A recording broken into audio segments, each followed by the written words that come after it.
Hello everyone and welcome back to my channel Crypto Dada for all your crypto cravings. I am very excited for today's video.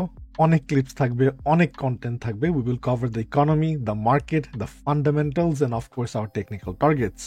This is by far the largest data-backed lengthy video I'm making for you guys. Remember, যা share করছি এগুলা সবই আমার জানা। তো ভিডিওটা আপনাদের জন্যই বানানো, সুতরাং সাপোর্ট ছাড়া চ্যানেলের কোনো গতি নাই। Your support is my fuel. Let's aim for 500 likes and 200 comments. Buckle up and enjoy. But শুরু করার আগে ভিডিওতে একটা লাইক দিবেন, বেশি বেশি করে কমেন্টস করবেন and সাবস্ক্রাইব করে পাশে থাকবেন for your crypto journey. Now let's get started with the video. Alright, যারা লাইভ মিস করেছিলেন, let's do a small recap. ফার্স্টে চলে আসি আপনাদেরকে কিভাবে অগস্টের 26 তারিখে বলেছিলাম expect the unexpected.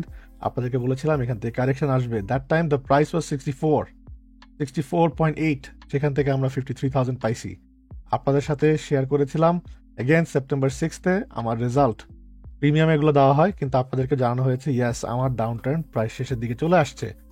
তারপরে ডেটে চলে আসেন সেপ্টেম্বরের 3 তারিখে যে চার্টটা শেয়ার করি, yes we gonna come back down, একটা উইক দিব নিচে, তারপর আস্তে আস্তে আমরা 66.5-67 কে এর দিকে যাব। এই চার্টটা কিন্তু আপনাদের সাথে সেপ্টেম্বরের 3 তারিখে শেয়ার করা হয়। আপনাদের সাথে ভিডিও বানাই দিই ক্লিয়ারলি, যেটা হোপিয়াম র্যালি হবে, একটা ইউফোরিক ক্র্যাশ র্যালি, যে র্যালিটা টিকবে না, পড়ে যাবে। তার সাথে আমাদের এফওএমসি রেট কাটের আগে ক্লিয়ারলি প্রেডিক্ট করে অ্যাকুরেসি সহকারে বলে দিই 50 বেসিস পয়েন্টস আসবে এবং মার্কেটের র্যালি শুরু হবে। আমরা কিন্তু তাই পাইছি, আপনাদেরকে দেখাইছি, এই রেজাল্টটাও শেয়ার করেছি। অ্যান্ড তার সাথে আমি যে ট্রেড করছি জাস্ট বলছি না, এক্স্যাক্টলি যেখানে বলেছি সেখানে এন্ট্রি। তার সাথে খেয়াল করে দেখবেন প্রফিট শেয়ারিং। আর আমার পজিশনটা ক্লোজ হয়ে গেছে কয় তারিখে? 26 তারিখে at 65,000 with this much profit left. আমি কিন্তু পজিশন আস্তে আস্তে বুক করতে থাকি, এই জন্য প্রফিট কমতে থাকে। অলরাইট, তারপর আপনাদের সাথে টেলিগ্রামে ফ্রি একটা সিগন্যালও দেওয়া হয়েছিল সোলানা নিয়ে, যে আপনি জানেন আমি কি ট্রেড করছি, এটা উড়বে। এটা বলেছিলাম যেটা এফওএমসি ক্যান্ডেল, এটাকে আবার কমতে দেন তারপর বাড়বে। মিলাই নেবেন টেলিগ্রামের সাথে, না মিললে অবশ্যই জানাবেন। তো এইটা থেকেও প্রফিট কি হয়েছে চিন্তা করে দেখেন, 129 থেকে 165 পর্যন্ত গেছিল, আমি স্ক্রিনশটটা নিয়েছিলাম 157। মুভিং ফরওয়ার্ড, তারপর আবার 24 তারিখ আসে সেপ্টেম্বর মাসের, আমি ক্লিয়ারলি বলে দিয়েছি যে জিডিপি ডাটা আসছে 26 তারিখে, yes we can go up to the channel high or to 1:1, তারপর আমরা নিচের দিকে আসব। কি আজকে কি পাচ্ছি সেটা কিন্তু আরো ক্লিয়ারলি বলে দেয় আমাদের প্রিমিয়ামে, যে 4 attempts made my BTC 65K ভাঙার জন্য, তখনও ভাঙেনি। আপনি যদি ব্রেক আউট করতে না পারেন তাহলে অবশ্যই ব্রেক ডাউন করবেন। লুকিং ফর শর্ট সুন, আর কিছু বলা লাগে? মুভিং ফরওয়ার্ড, আপনাদেরকেও ফ্রিতে বলেছি 24 তারিখে ফার্স্টে যে একটা শেক আউট আসতেছে, একটা পিভট পাবো, তারপরে মিড সাইকেল টপ চলে আসতেছে। তো this are very simple things, আমি কিন্তু আপনার সাথে শেয়ার করি, কখনোই বলতে পারবেন না যে ফ্রিতে দেওয়া হয় না। চলে আসেন আবারও আমার টুইটারেও কিন্তু বলা হয়েছে 26 তারিখে যে আমাদের 3 ওয়েভস কমপ্লিটেড, আমাদের একটু সময় দিতে হবে, ঠিক আছে? 3 ওয়েভ কারেক্টিভ ওয়েভ মে স্টার্ট সুন, ঠিক আছে? তখন ছিল 65, বল 66-এ গিয়ে কিন্তু কারেক্টিভ ওয়েভ শুরু হয়ে গেছে। তো অ্যাকিউরেসি কিভাবে করছি, কেমনে করছি, এগুলো মিলাই নেবেন, পোস্ট ফলো করবেন। আমি একবার এক সোশ্যাল মিডিয়াতে পোস্ট করি যাতে করে আপনারা আপ টু ডেট থাকতে পারেন। I always leave a trail, আপনারা ফলো করতে পারলে প্রফিট করা খুবই সোজা। তারপর চলে আসেন সেপ্টেম্বরের 29 তারিখে, all about perspective, where is your moon বলে পোস্ট করে দিছিলাম, ঠিক আছে? সেপ্টেম্বর 29 থেকে দেখেন কি হয়েছে। মুভিং ফরওয়ার্ড, আমি যেখানে টপ মার্ক করে দিছি 26 তারিখের দিকে, এখান থেকে আবার ওদিকে কল আসা শুরু করেছে আরেক জায়গায়, যে 26-27 তারিখ থেকে আপনারা মজা পাওয়া শুরু করবেন মার্কেটে। আমি তো উল্টা দেখতে পাচ্ছি, আমাদের টপ ছিল 26-27 তারিখে, সেখান থেকে বিটকয়েন পড়েছে 10%। বেশি কিছু দেখবো না, আমরা জাস্ট একটা অল কয়েন যদি দেখি, এখানে পড়েছে 30.39%। আপনাদের অল কয়েন্স কি অবস্থা? তো মুভিং ফরওয়ার্ড, আপনাদের সাথে আমি এটাও শেয়ার করি সেপ্টেম্বরের 23 তারিখে, উইচ ইজ অল কয়েনের মার্কেট ক্যাপ। দেখেন তো এইটার সাথে এই ব্রেকআউটটা, then coming back and testing this, এই যে এই লাইনটা মিলতেছে কিনা, ঠিক আছে? মিলছে। এখানে তাকে এখন আবার রিঅ্যাসেস করতে হবে, যে এখন আমাকে ডাইরেক্ট এভাবে উড়ে যাওয়া কিন্তু বলা চলবে না। এখন আপনাকে কন্ডিশন চেঞ্জ হয়ে গেছে, আমাকে অবশ্যই এটাকে ব্রেকআউট করতে হবে। এই যে রেজিস্ট্যান্সটা আছে, অর্থাৎ $450 বিলিয়ন, এইটাকে সাপোর্ট বানালে আমরা এই মুভটা পাবো। আদারওয়াইজ আমরা যদি এখানে ঘুরঘুর করি অথবা এই 450-তে ঘুরঘুর করি, আমরা আস্তে আস্তে আজকে হোক কালকে হোক $365 বিলিয়ন আসবো। একটু চিন্তা করে দেখবেন যদি 365-এ আসে তাহলে আপনার অল কয়েনগুলোর কি অবস্থা হবে। Alright guys, that's a recap. এখন যদি ভালো লাগে নিচে কমেন্ট করতে ভুলবেন না। রাইনোস রাইড দ্য ওয়েভস, সবগুলা ওয়েভ আল্লাহর রহমতে 100% অ্যাকুরেসি সহকারে ধরতে পারছি। দোয়া করবেন যাতে সামনেও এগুলো ধরতে পারি। চলেন একটা ক্লিপ দিয়ে নেক্সট পার্ট অফ ভিডিও শুরু করি। Welcome back. Now we'll look at where markets ended the week of new record highs. This after the Federal Reserve's major 50 basis point interest rate cut. The first cut in more than 4 years, and the kind of cut that we only have seen in times of national catastrophes. So there are now questions about the real strength of the economy given these drastic measures. The U.S. economy is in good shape. It's growing at a solid pace. Inflation is coming down. The labor market is in a strong pace. I guess it shows the economy is very bad to cut it by that much. Assuming they're not just playing politics, the economy would be very bad, or they're playing politics, one or the other. But it was a big cut. Joining me now is Strategist Chairman and CEO Jason Trenner. Jason, good to see you. Thanks so much for being here. Good to see with you. us this weekend. Your reaction to a 50 basis point cut by the Fed this week? Well, I think, as President Trump was saying, there seems to be something incongruous, right, with Chairman Powell saying the economy is just fine and then cutting 50 basis points, which, as you pointed out, really only happens in emergencies. Sometimes you can, sometimes you can tighten by 50 basis points at the start of a cycle, but as we did a couple of years ago. But cutting by 50 basis points almost always means trouble. And it does not seem consistent with the fact that stock prices were close to highs before the decision. Bond yields were low, dollar is weakening, gold is stronger. None of those things are really consistent with a need to cut 50 basis points. I do wonder whether, in some ways, it was politically motivated. Yeah. I mean, look, you can't have it both ways. You can't say, oh, the economy's in great shape and then cut by a massive 50 basis points and promise another 50 basis point cut by the end of the year. You cannot have both ways. একমুখী economy ভালো আছে, আবার একই সাথে 50 basis points কাট কখনোই যায় না। সাইকেলের শুরুতে আপনি 50 পয়েন্টস করে করে রেট হাইক করতে পারেন, বাট কোনো কিছু ব্রেক না করলে শুরুতেই 50 দিয়ে কাট করলেন কেন? কি যেন বলেছিলাম, গদির গরম সবার ভালো লাগে। Maybe it is politically motivated. এরা 50 বেসিস কাট করছে যখন dollar weak and stock market already high. ব্যাপারটা সন্দেহজনক। যদি ইকোনমি আসলেও ভালো থাকতো তাহলে 25 বেসিস পয়েন্ট করলেন না কেন? Are you late into cutting? Maybe this time is finally not different. ঠিক আছে চাচা, ওইটা ইগনোর করলাম। এইবার আসেন জব ডাটা নিয়ে, পেরোল নিয়ে। এইখানে এত ম্যানিপুলেশন কেন করেন? মার্কেট আপ রাখার দরকারটা কি? কি কারণে? বললেন 1 মিলিয়ন জব ক্রিয়েট করছেন, পরে রিভিশন করে 8,18,000 জব কমায় ফেললেন কেমনে? Let's roll another clip. It's interesting. Bloomberg's Cameron Kreis has noted that in 3 decades of Bloomberg data, there has never been a cumulative 1-year downward revision of 500,000 jobs or more without a recession. What do these revisions really say to you at the end of the day? So we would expect the numbers to be off. This off is pretty dramatic. It's the largest that we've seen in 15, 16 years.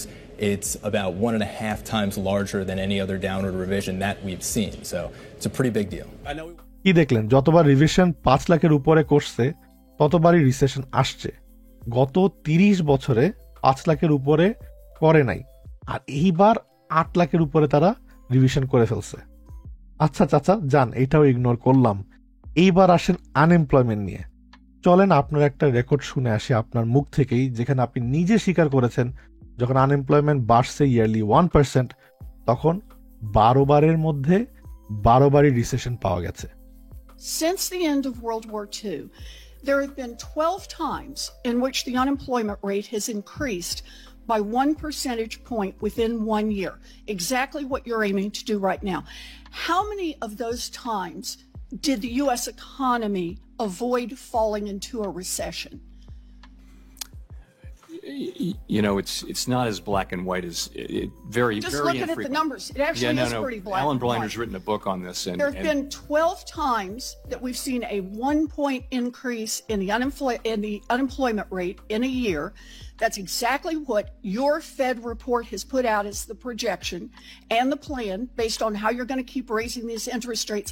How many times did the economy fail to fall into a recession after doing that? Out of 12 times. I think the number is 0. I think the number is 0. That's exactly right.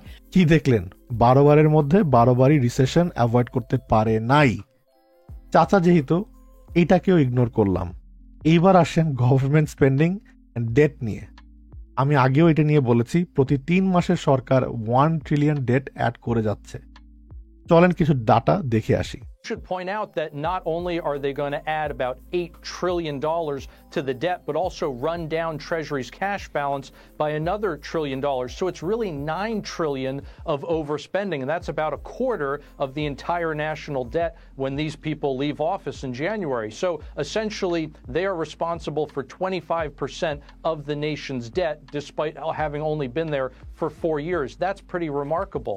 But on top of that, we need to really put in perspective, I think, just how bad the fiscal situation is here, and the fact that it's not a question of revenue like that gentleman was just saying. We are taking in plenty of revenue. The issue is too much spending. We just got the monthly Treasury statement for August. It was the worst deficit for any August we have ever had in the history of this country. About 55 cents of every dollar the government spent had to be borrowed. We have spent now over $1 trillion just in interest on the debt, not paying it down a dime, just the interest. We've never done that before in any fiscal year, and we still have another month to go before this fiscal year ends. কি বুঝলেন? Biden গত 4 বছরে যে ঋণ নিছে এটা আমেরিকার জন্মের পরের সময় থেকে 25%। 250 বছর ধরে যা হয়েছে সেটা বাইডেন 4 বছরে কাম সারছে। এখন বলেন কোন দেশের সরকার খায় না? আয় কিন্তু ঠিকই হচ্ছে, বাট আয়ের থেকে ব্যয় বেশি। ইউক্রেনের ফান্ডিং করো, ইসরায়েলের ফান্ডিং করো, অথচ নিচের দেশে হারিকেন গেল, 200 বিলিয়ন লস হয়ে গেল, ওগুলারকে একটা টাকাও আপনি দেন নাই। প্রতি $1 যে খরচ করতেছেন তার মধ্যে 55 সেন্টই নাকি ধার করা। গত বছর থেকে এখন পর্যন্ত নাকি লোনের 1 টাকাও রিপেমেন্ট করেন নাই, শুধু লোনের ইন্টারেস্টই দিয়ে যাচ্ছেন। সামনে ডলারের কি হবে বুঝতেই পারতেছেন। শেষ করার আগে এটাই বলবো, পুরো ইকোনমি অ্যান্ড মার্কেটটা পলিটিক্যাল গেম। ওরা এমনভাবে সেট করছে ট্রাম্প আসলেই মার্কেটকে ফালাই দিবে, আর যদি কামলা আসে তাহলে চেষ্টা করবে কিছু করা যায় কিনা। The only way Kamala can save the economy is through proxy wars. যখন আর্মস, ওয়েপেন সাপ্লাই দেয় ওগুলো সেল অর্ডার হিসেবে ঢুকে ইকোনমিতে, আর এগুলো বুকস ব্যালেন্স করে দেয়। কারণ প্রতিটা মিসাইল বলেন, ট্যাঙ্ক বলেন, জেট বলেন, এগুলো এক একটা অনেক এক্সপেন্সিভ আইটেম। যখন এগুলো দেখাবে অন্য কাউকে বেচছে, সেটা কিন্তু আমাদের জন্য নেট পজিটিভ হিসেবে জিডিপিতে এফেক্ট করে। নভেম্বরে ইলেকশন হলেও গদি ছাড়বে কিন্তু জানুয়ারিতে, সুতরাং সেই পর্যন্ত মার্কেট ধরে রাখতে পারে। এই যেগুলো বললাম এগুলো আমার পড়াশোনা, রিসার্চ করা, ডাটা সংগ্রহ করা। আশা করি কিছু হইলেও বুঝছেন, লাগলে আবার দেখবেন। এইসব ব্যাপার কিন্তু কোনো ক্রিপ্টো ইনফ্লুয়েন্সার শেয়ার করে না। যাক, অনেক কথা হলো, চলেন এবার চার্টের দিকে যাওয়া যায়। Alright, we are looking at the bitcoin daily time frame chart. এটা আমি কিন্তু শেয়ার করেছি সেটা আমাদের প্রিমিয়ামে। We are now almost finishing, right, almost finishing. এগুলো আমাদের কেন বলতেছি যে এটাকে একটা ডেড ক্যাট বাউন্স অর্থাৎ দাদার দেওয়া হতে পারে, আমরা কয়েকভাবে দেখব। First thing we gonna look at is through Fibonacci. Fibonacci লেভেলটা যদি আপনি এইখান থেকে নিয়ে এখানে ফালাই দেন, আমার দেখতে হবে মাই মিনিমাম রিট্রেসমেন্ট ইজ 0.5, আমার যেখানে অ্যালার্ট সেট করা। এখন আপনি উপরে গেলেও আপনাকে আবার 59,000 অথবা গোল্ডেন পকেট 57,000 আসা উচিত। তো যারা শর্টার টাইম ফ্রেম খেলবেন, মুভ মিস করতে চাচ্ছেন না, তারা কিন্তু এই সব জায়গায় লং করতে পারেন। হাউএভার আপনার রিস্ক টু রিওয়ার্ড যেহেতু এখানে ব্যালেন্সটা ঠিক হবে না, আমি মনে করবো আরো পরে করা উচিত। ফর এক্সাম্পল, আপনি যদি এরকম করেন একটা লং, আপনার এসএল রাখতে হবে এইসব জায়গায়, right? It is to big, মানে 1.2, এগুলো ভালো হচ্ছে না। সো এই জন্য উপর থেকে যখন ঘুরে আসবে, আমি যেহেতু পজিশন ট্রেড করি, আমি এন্ট্রি নিব যে আমার ওই ফিবোনাচি লেভেলে, এরকম লেভেলে, অ্যান্ড আমার এসএলটা আমার কাছে এখন বেটার লাগছে। Something like this can happen. But মানুষ ফিয়ার অফ মিসিং আউট করে, এই যে এখান থেকে উড়ে গেলে আর আসবে না। অবশ্যই আসবে, অবশ্যই আসবে বলে দিলাম। সে যদি এখন এক্সটেনশন মুভ দেয়, ঠিক আছে, এই যে মুভটা দেখেন আপনি, let zoom in a bit, ঠিক আছে, এই যে জুম ইন করলে সে এখন ফার্স্ট 63,000 যাবে, তারপর তার গোল্ডেন পকেট 65,000 থেকে ঘুরে আসতে পারে। 65,000 থেকে ঘুরে না আসলে কোথায় যাবে? Full extension. আচ্ছা ঠিক আছে, আমরা যখন দেখবো যে আমাদের 786 কে সাপোর্ট বানাচ্ছে, we can slowly long towards 70,000, এই যে liquidity. So where can it end? আমি বলে দিচ্ছি, the fail cycle before election যদি হয়ে যায়, তাহলে কিন্তু we will get something like this, 1618 অর্থাৎ 70,000, or my 200% extension move 73,000। That is pure bullish যদি থাকি আমি মার্কেটে, এইটা। আর এভরিথিং ইজ ফাইন, আমরা যদি নর্মাল সাইকেল খেলি তাহলে কিন্তু আমরা আলটিমেটলি এই ট্রেন্ড লাইনে হিট করে রিভার্সালের দিকে আসবো। I do not think we are going there anytime soon. Already too late into the market. All the triggers for recession have triggered. Ultimately নিচের দিকে আসবে এবং আসতে হবে। Yes, you can go up high, hit the channel. এই যে দেখছেন channel high কিন্তু 69-70,000। আমার পজিশন চেঞ্জ হওয়া শুরু করবে যখন দেখবো যে আমি ডেইলি ক্যান্ডেলে অনবরত সাপোর্ট বানাচ্ছি 70 জোনে, তখন লেটস এইম ফর দিজ হাইস। তার আগে পাগলের মতো উল্টাপাল্টা হাইপ বললেন না, লেটস প্লে দিস আউট। আমি আপনাকে দেখাই দিলাম কিভাবে বিটকয়েনের ফিবোনাচি ধরবেন। সো আবার যদি দেখতে চাচ্ছেন, ইটস ভেরি সিম্পল। এই ছোট্ট মুভটা থেকে আমার উপরে আসলে কতটুকু আসবে? 63,000। তারপর আমি চিন্তা করব কখন যে এটা ডাবল টপ করছে নাকি সাপোর্ট বানাচ্ছে 65,000 এর দিকে। That should be how you play it out. আর যদি লং আসলেই করতে হয়, I will wait for the reversal, tap the 59,000 liquidity, and then think about longs. Bearish কখন হবেন? আলটিমেটলি যখন এইসব লাইন হারানো শুরু করবে তখন বেয়ারিশ হবেন, তার আগে না। এখন মার্কেট কন্ডিশন সাইডওয়েজ যাচ্ছে কেন? এগুলো বোঝা খুব সোজা। মুভিং অ্যাভারেজ অন করে দেন। মুভিং অ্যাভারেজ অন করলে দেখতেই পাবেন ক্লিয়ারলি সে 50 and 100 এর ভিতরে চাপা খাইছে। The moment it's holding 50, that is bullish. The moment it makes 100 into support, আমরা উপরের দিকে যাব। তো মার্কেট ইজ বুলিশ, অর্থাৎ বাউন্স। বাট বাউন্সটা কতটুকু যাবে, অ্যাবাভ 66 অর নট, ওইটা ফিবোনাচি লেভেল দিয়ে কিন্তু দেখায় আসলাম। এটার সাথে আপনারা আরো অনেক কিছু ইউজ করতে পারবেন টু আইডেন্টিফাই। চোখ রাখবেন ডলারের দিকে। ডলারের চার্টে যদি চলে যান, ইটস অলসো ভেরি সিম্পল। দেখেন আমাদের এটা শেয়ার করা হয়েছিল আমাদের ডিসকর্ডে যে once it breaks out we gonna go up. এই লিকুইডিটি নিব, এইটাকে সাপোর্ট বানালে এই টপে যাবো, নাহলে কিন্তু আলটিমেটলি এই নিচে আসতেছি। We can still do this, touch back and go. এইখানে আসলেই আপনার দেখবেন যে আবার ওই 56 বা 59,000 এর বিটকয়েন চলে আসছে। আর যদি এখান থেকে এসে পড়তে থাকে তাহলে আপনার বিটকয়েন এখন বাড়বে। আমি বারবার বলে দিয়েছিলাম আমার ডলার ভিডিওটা দেখে নেবেন। খেলাটা আসলে জমবে হচ্ছে এই আমার ইয়েলো লাইনটাতে, রাইট? এই ইয়েলো লাইনটাতে, এই ইয়েলো লাইনটাকে যখন ভেঙে নিচের দিকে যাওয়া শুরু করবে তখনই আপনি বুঝবেন যে আমার 73, 75 এরকম প্রাইস টার্গেট করবেন। তার আগে কিন্তু ভুলেও না, I have to break down, otherwise do not expect this kind of move. Dollar dominance নিয়ে যা বলে আসছি সুন্দর করে খেলছে। একটা একটা করে বলে আসছিলাম যে first we gonna tackle this level, then tackle this level, then tackle this level, and ultimately we gonna come here. আমাদের বুল রানের কথা যদি চিন্তা করেন, আপনাদের কাছে বুল রান, আমার কাছে বুল রানের কিন্তু ম্যাক্সিমাম পার্ট খেলা হয়ে গেছে।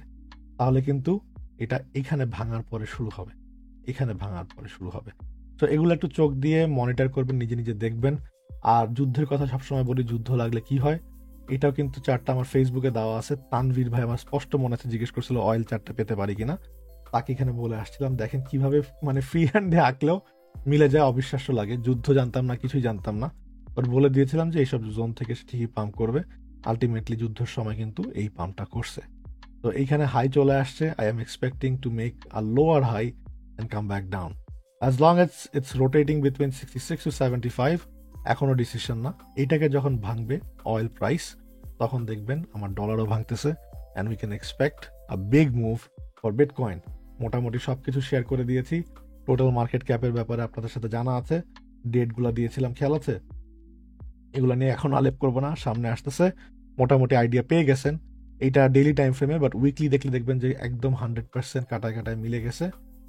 এই দেখেন ঠিক 30th September যে উইকটা, সেখানে we got that red candle. We are now waiting for the pivot and we are looking for the cycle top before we exit the market. আর যারা ভাবছেন যে নন ফার্ম পেরোল অ্যান্ড আনএমপ্লয়মেন্ট আড়া নিয়ে কিছু বললাম না, বিকজ এগুলো নিয়ে ডেইলি কভার করার কিছু নাই, এগুলো কিন্তু সুন্দর করে কভার করা হয়েছে। জাস্ট চোখ রাখবেন এই যে নন ফার্ম পেরোল যেটা নিয়ে বলে আসছি, সেটা তো বলছি যে ওরা ডাটা কুক করে অ্যান্ড রিভিশন করে। তো এই যে ডাটাটা আসতেছে দিস ইজ ভেরি মিনিমালিস্টিক। এইটার জন্য হালকা একটা ডার্ট মল পেতে পারেন অথবা অল্প একটু কারেকশন পাবেন। দিস ইজ নেগলিজেবল, ঠিক আছে। ডলার এখানে পড়ার কথা যেহেতু দেখাচ্ছে যে নন ফার্ম পেরোল কমে আসতেছে, so market should go sideways, একটা আপ ডাউন করতে পারে, and the final move will be after the event. তখন আপনার ট্রেড নেওয়ার চিন্তা করবেন। আর আনএমপ্লয়মেন্ট রেটের ব্যাপারে তো সব সময় কথা বলি, এখানে যদি 4.2 এর জায়গায় 4.1 আসে that will be taken very bullish, আর যদি 4.3 আসে that will be very bearish. And আমার যা বলেছি যে উপরের দিকে টার্গেটস ওগুলো ভুলে গিয়ে শর্ট মেরে দিন ইফ ইটস 4.3 অর হায়ার। আর যদি 4.2 আসে market will decide based on other information and other catalyst whether we can go up or not. That's the plan guys. আশা করি ভিডিওটা ইনফরমেটিভ ছিল। ভালো লাগলে তো অবশ্যই লাইক করবেন, বেশি করে কমেন্টস করবেন। আবার দেখা হবে নেক্সট ভিডিওতে। ক্রিপ্টো দাউট। আল্লাহ হাফেজ, আসসালামু আলাইকুম।